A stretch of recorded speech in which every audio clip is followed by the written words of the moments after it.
మలయాళ television రంగంలో తన నటనతో తనకంటూ ప్రత్యేక గుర్తింపు సంపాదించుకున్న నటుడు సిద్ధార్థ్ వేణుగోపాల్ ఇక లేరు.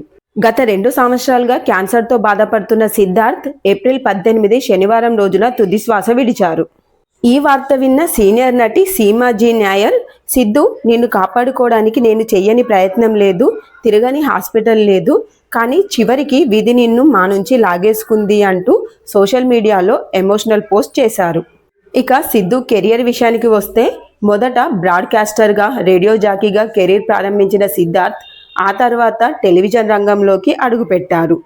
అక్కడ కస్తూరిమన్, భాగ్యజాతకం వంటి సూపర్ హిట్ సీరియల్స్లో నటించి కెరీర్ మంచి ట్రాక్లోకి వస్తుంది అనగా ఈ విధంగా క్యాన్సర్ తనని బలి తీసుకుంది. గత కొద్ది కాలంగా క్యాన్సర్తో బాధపడుతున్న సిద్ధార్థ్ ట్రీట్మెంట్ కోసం లక్షలు ఖర్చు చేసినా, కీమోథెరపీ వల్ల శరీరం బలపడినా కూడా తన నటనను మాత్రం ఆపలేదు.